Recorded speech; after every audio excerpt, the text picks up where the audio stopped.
counting sheep here, and I am going to do a little bit of drawing tonight. And I just put on some lotion. I kept it here so that I can show the bottle and tap on it a little. And it's called Royal Boutique Lavender Hand Cream, so it has a really great lavender smell, which I love. And I love this bottle as well. It's got a pretty design on it in purple, and I got it from the World Market.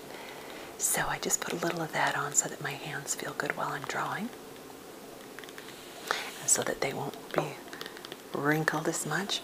And I've got, I don't know if you can see, but there's sometimes when I'm teaching, I take notes on my hand, which I know is so tacky, but I keep a planner with me, but there are times when I just don't think to look at my planner, so I have to write it if it's something urgent, like adjusting someone's grade, if I put something in wrong or whatever, so I have to write that on my hand. So you may see there's just this little bit of a residue up there on my hand.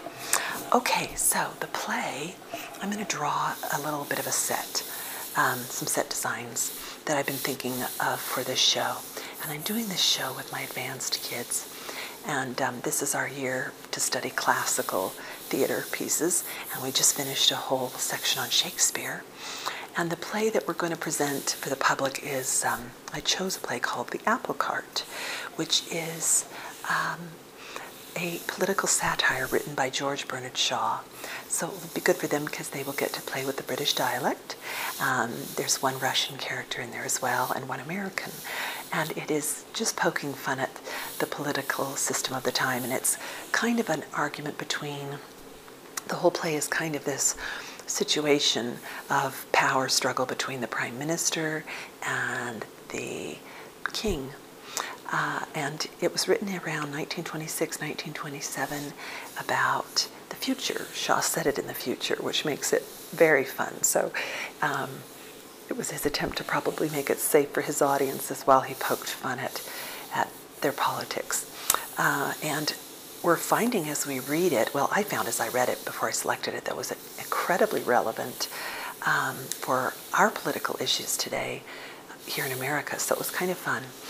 So the first scene, or first act rather, there's 3 acts, but the way he's broken it up is he says Act 1, and then the next act is an interlude, and then the third act is really Act 2, so it's cute. I'll talk about that in a minute.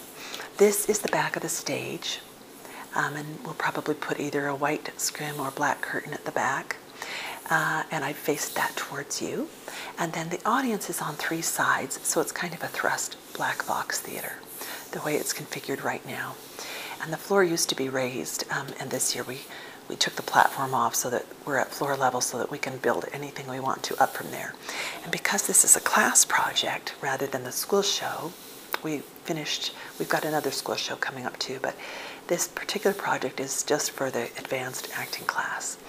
And so we've got audience on 3 sides, and then the way I've got it, we're going to have the entrance be from the center of the audience for Act 1, and then Act 2 probably will enter from here, which these are kind of like bombs or aisles on the sides of the house, and the house is raised all the way around. It's stacked seating.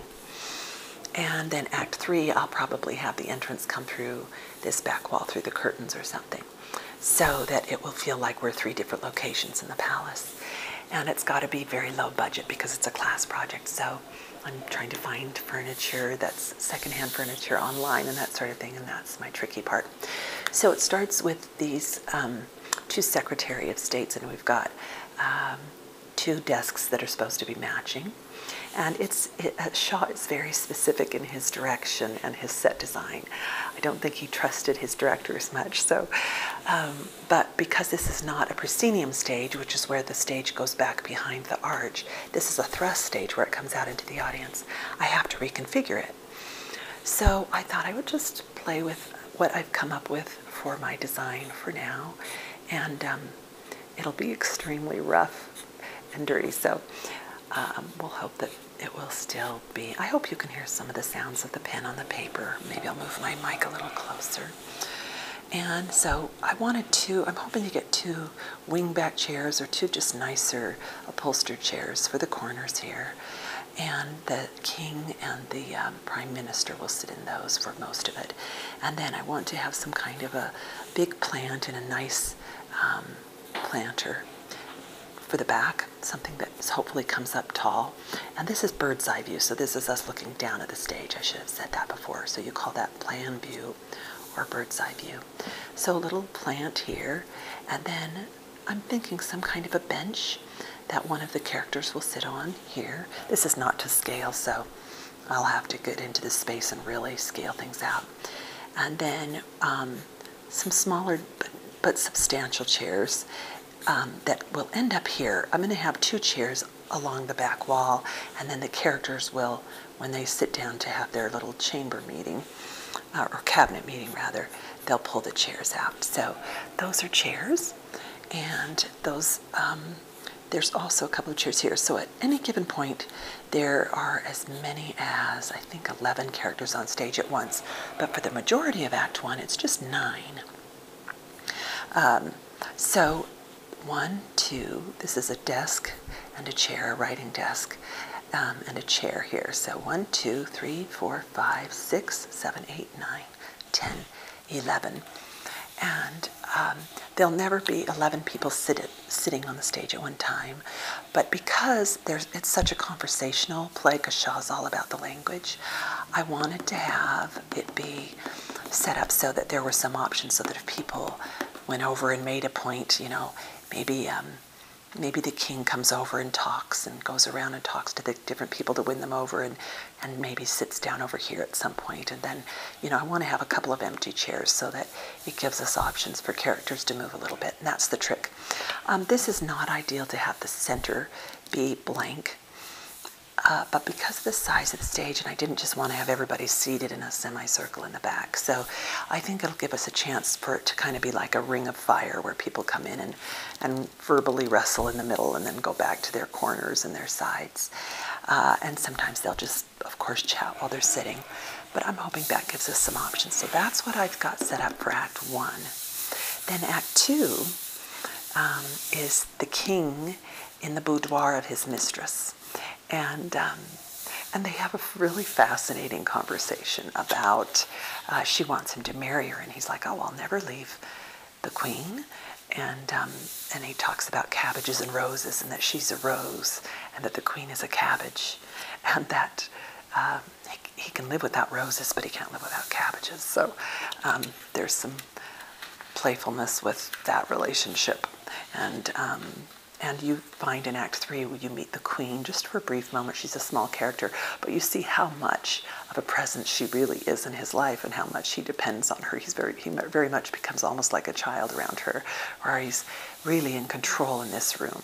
The prime minister character often gets upset and throws little tantrums and storms off, so you know that Shaw favors the king, and probably the king has a little bit of Shaw's voice in his character. Okay, Act 2 I'm kind of grappling with what to do for Act 2, so I'll draw a couple of scenarios, and I may come up with even a different one when part of the issue is I have to find the right furniture. And since it's her boudoir, the furniture pieces really are kind of important, so that's the tricky part. So again, I'm going to, oh, I drew that without you seeing it, I'm sorry. Okay, so again, this would be the back wall, and probably either the scrim or the black curtain, and we'll have the king enter from here, and Shaw says that she's sitting at a writing desk writing a letter, and she's kind of, they make jokes earlier that she's always writing letters, you know, that she's going to leave him or demanding things. So she's in the corner with her back to the audience, and the audience again is here, here, and here.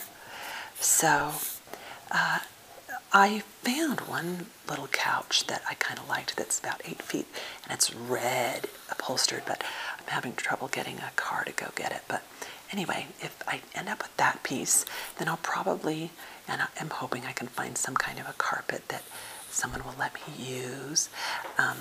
So we'll have the chair, or excuse me, the sofa, and it's one of those that has the little, I'm sure there's a name for it, that has the buttons sewn in all around, so it's kind of poked in upholstery.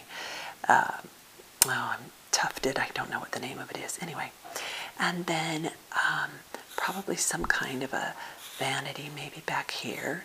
You get the impression she lives in the palace.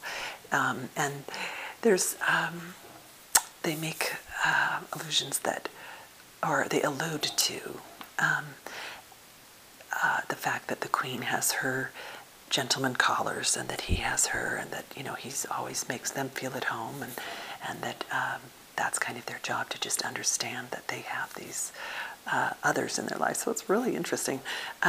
Okay, and then back here might be a bookcase or something, if I go with this type of thing, so that when he comes in, he would sit with his back to her, and maybe he can turn around and sit on the back of it and face her, and then it gives them room to come down here and have discussions, sit on the couch. She can, when she's trying to ignore him, go to the vanity and that sort of thing. So that's kind of a fun one to play with. And then another thought I had was, let me just draw the outline of the stage here. Am I getting it where you can see it this time? I hope so. Okay, there we go. And back of the stage.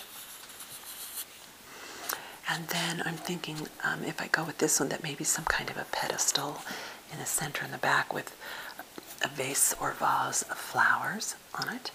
And then either another desk here, or maybe this is where a little love seat goes, that they can have a little discussion in. And then I'm going to stick with the desk there, because that's something that Shaw calls out. So the desk and the chair there. And then some kind, if I could maybe find a round ottoman type thing so that he can sit and talk to her. This would allow him to move all directions and really be open to the audience. And I would probably either have a round rug or a rectangular rug underneath that as well to warm that up. So there's that one. And let's see. And then, with this one, let's see, I'll do the audience again. With this one, I would probably have imaginary windows down here so that it gives them a way to look out at the audience and look through the window.